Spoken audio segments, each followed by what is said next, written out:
बिस्मिल्लाहिर्रहमानिर्रहीम। आज की इस वीडियो में हम माइक्रोसॉफ्ट एक्सेल पर मार्कशीट बनाने का तरीका सीखेंगे। आप कोई भी माइक्रोसॉफ्ट एक्सेल को यूज़ करके मार्कशीट को बना सकते हैं। मैं विंडोज़ 2016 इंस्टॉल करके माइक्रोसॉफ्ट एक्सेल को यूज़ कर रहा हूँ। आप कोई भी वर्जन को यूज़ करके मार्कशीट को बना सकते हैं। मैंने यहाँ पर कोई भी डेटा रखा हुआ है, आप भी इसी तरह से डेटा रख कर आप मार्कशीट को बना सकते हैं। अगर आप चाहते हैं कि मज़ीद इस तरह की वीडियो माइक्रोसॉफ्ट एक्सेल पे बनाई जाए, काइंडली सब्सक्राइब करें यूट्यूब चैनल टेक्निकल एजुकेशन को, और साथ ही बेल आइकन को ज़रूर प्रेस करें ताकि मज़ीद आप तक वीडियो पहुंचती रहे।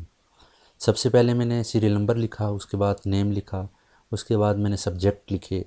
कंप्यूटर के मैंने मार्क्स लिखे 75, इंग्लिश के 100, उर्दू के 100, फ़िज़िक्स के मैंने मार्क्स इंटर किए 85, इस्लामियात के 50 और मैथ के 100 मार्क्स मैंने इंटर किए। टोटल मार्क्स जो हमारे पास बनते हैं वो 510 मार्क्स बनते हैं। हम यहाँ पर डेटा इंटर करके चेक करेंगे कि हम किस तरह से माइक्रोसॉफ्ट एक्सेल को यूज़ करके एक मार्कशीट बना सकते हैं। अगर मैं आमिर की बात करूँ तो अगर यहाँ पर कोई भी मैं डेटा यहाँ पर इंटर करूँ तो यहाँ पर मैं अगर डेटा रखता हूँ 45, यहाँ पर मैं इंग्लिश का उसका डेटा रखता हूँ 50, यहाँ पर मैं अगर 60 रखता हूँ, फ़िज़िक्स का मैं रखता हूँ डेटा यहाँ पर 40 रखने के बाद इस्लामियात के मैं यहाँ पर इसके डेटा एंटर कर देता हूँ 30, और मैथ के मैं यहाँ पर एंटर कर देता हूँ 70। यहाँ पर ऑब्टेन मार्क्स हम चेक करने के लिए सारे जो सब्जेक्ट होंगे उनको हम सम करेंगे। सम के लिए जो फार्मूला यूज़ होता है इज़ इक्वल टू सम, उसके बाद ब्रैकेट यूज़ करने के बाद सबसे पहले हमारे पास जो वैल्यू पड़ी है उसको हम चेक करेंगे। सबसे पहले हम कॉलम को चेक करेंगे किस कॉलम पर पड़ा हुआ है हमारा डेटा, उसके बाद हम रो को चेक करेंगे किस रो में हमारा डेटा पड़ा हुआ है। अगर बात करें आमिर की, तो आमिर का जो डेटा पड़ा हुआ है, सबसे पहले हम अगर कॉलम की बात करें तो कॉलम सी के अंदर आमिर का डेटा 45 पड़ा हुआ है। ये सेल है 45 जहाँ पर आमिर का डेटा पड़ा हुआ है, कंप्यूटर के उसके मार्क्स मौजूद हैं। और यहाँ से अगर हम रो को देखें तो रो नंबर 5 है।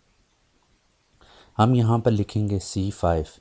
जब हम यहाँ पर C5 डेटा इंटर करेंगे, वैल्यू इंटर करेंगे, तो यहाँ पर जो सेल होगा वो हाईलाइट हो जाएगा।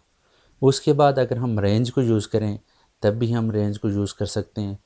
अगर हम सेपरेट कर कर वैल्यू को सम करवाएं तब भी हम वैल्यू को बाय सेल एड्रेस के थ्रू हम वैल्यू को ऐड करवा सकते हैं।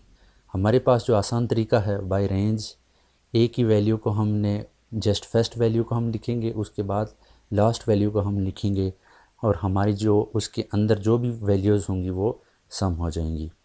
उसके बाद हम कॉलन को यूज़ करेंगे। कॉलन को यूज़ करने के बाद देखेंगे कि हमारे पास जो आखिरी डेटा मौजूद है वो किस कॉलम में मौजूद है। यहाँ पर देखें तो यहाँ पर आमिर का लास्ट डेटा मौजूद है। यहाँ पर मैंने जब यहाँ पर इंटर किया तो यहाँ से सारे आमिर का जो डेटा था, सेल्स थे, वो सारे हाईलाइट हो गए।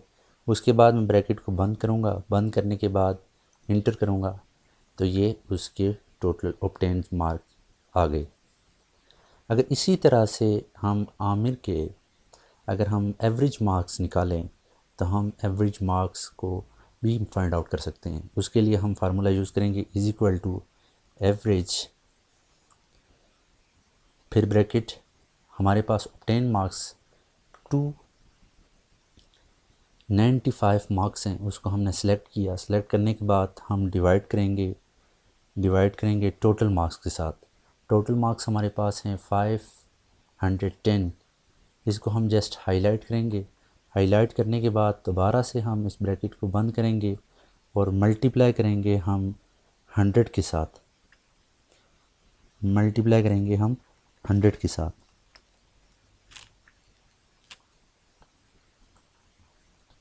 फिर इंटर प्रेस करेंगे तो हमारे पास जो एवरेज होगा वो एवरेज यहाँ पर मौजूद होगा।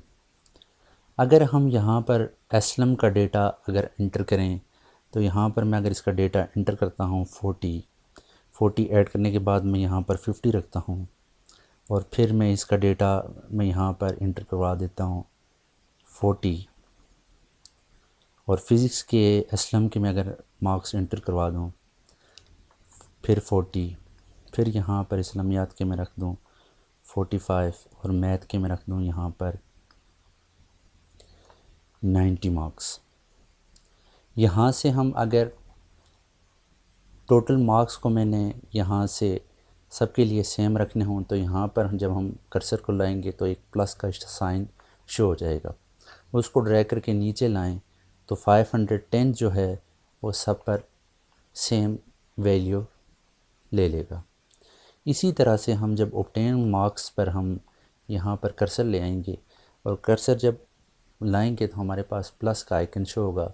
फिर ड्रैग करके हम नीचे लाएंगे, नीचे लाने के बाद जो वैल्यूज़ होंगी वो ऑटोमेटिकली ऐड होना शुरू हो जाएंगी।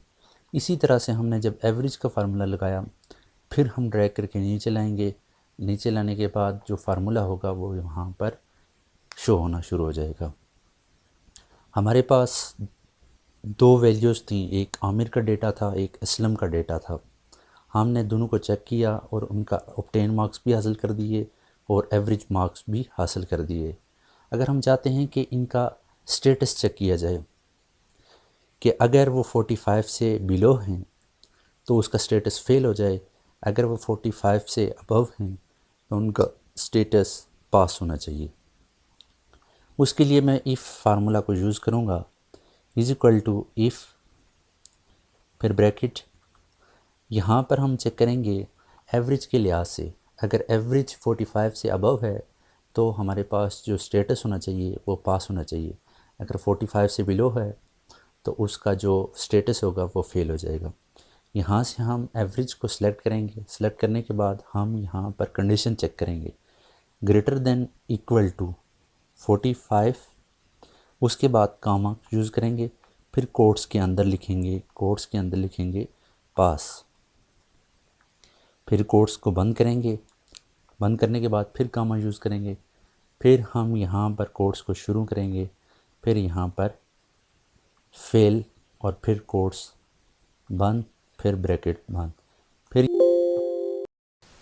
यहाँ पर डॉट के बजाय हमने कामा लिखना था लेकिन मिस्टेक के साथ हमने यहाँ पर डॉट एंटर कर दिया। यहाँ पर हम डॉट की जगह हम कामा यूज़ करेंगे और दोबारा से हम एंटर प्रेस करेंगे तो हमारे पास जो वैल्यू थी वो 57 है। 57 मीन 45% से अबव है, इसीलिए हमारे पास जो स्टेटस आ रहा है वो पास आ रहा है। फिर हम पास को हम ड्रैग करके नीचे लेके जाएंगे, नीचे लेके जब जाएंगे तो फार्मूला सब वैल्यूज़ पे अप्लाई हो जाएगा। यहाँ पर हम जब उम्र के मार्क्स को एंटर करेंगे और सारे मार्क्स जब हम उसके एंटर करेंगे तो हम देखेंगे कि उसका स्टेटस पास हो रहा है या फेल हो रहा है। यहाँ पर हम सपोज़ उम्र के सारे सब्जेक्ट हम फेल एंटर करते हैं। अगर यहाँ पर मैं एंटर करता हूँ 30, यहाँ पर भी मैं 30 एंटर करवा देता हूँ, यहाँ पर 100 में 40 यहाँ पर एंटर करवा देता हूँ, यहाँ पर भी मैं 30 एंटर करवा रहा हूँ, यहाँ पर 35 और यहाँ पर 40। और यहाँ पर चेक करते हैं कि इसकी परसेंटेज जो बन रही है वो 40% बन रही है। मीन जो हमने फार्मूला लगाया हुआ था वो फार्मूला हमने ये लगाया था कि अगर 45 से अबव है तो वो उसका स्टेटस पास होगा, अदरवाइज़ उसका जो स्टेटस होगा वो फेल हो जाएगा। फिर हम चेक करते हैं उम्र के मार्क्स को और उम्र के मार्क्स को इंक्रीज़ करके हम देखेंगे कि अगर वो 45% के इक्वल आ रहा है या उससे अबव आ रहा है तो वो स्टेटस पास होगा या फेल ही रहेगा। यहाँ पर हम वैल्यूज़ को हम एंटर करवा के देखते हैं अबव करके। यहाँ पर मैं अगर 70 मार्क्स रखता हूँ और चेक करता हूँ और यहाँ पर 46 मार्क्स एवरेज बन रहे हैं, इस तरह से हमारे पास जो स्टेटस आ रहा है वो पास हो रहा है। अगर मैं यहाँ पर थोड़े से कम कर रहा हूँ 65 और चेक कर रहा हूँ कि क्या 45 एग्जैक्ट 45 मार्क्स भी बन रहे हैं, 45 एग्जैक्ट हमारे पास एवरेज आ रही है और 45% एग्जैक्ट एवरेज पर भी हमारे पास जो स्टेटस है वो पास शो हो रहा है। नेक्स्ट वीडियो में हम देखेंगे कि हम किस तरह से ग्रेडिंग कर सकते हैं कि अगर 90 से अबव है तो उसका जो ग्रेड होगा A+ होगा। अगर 80 से अबव है तो उसका ग्रेड A होना चाहिए। बी अगर ग्रेड है तो उसका 70% से ऊपर होना चाहिए। अगर डी ग्रेड में है वो 60% से ऊपर होना चाहिए। अगर 45 से कम है तो वो ग्रेड फेल तस्वर किया जाएगा। मज़ीद हम इस मार्कशीट को डेकोरेशन करेंगे और डिज़ाइन इसमें इंक्लूड करेंगे और देखेंगे किस तरह से हम फुल फॉर्मेट के साथ हम एक मार्कशीट बना सकते हैं।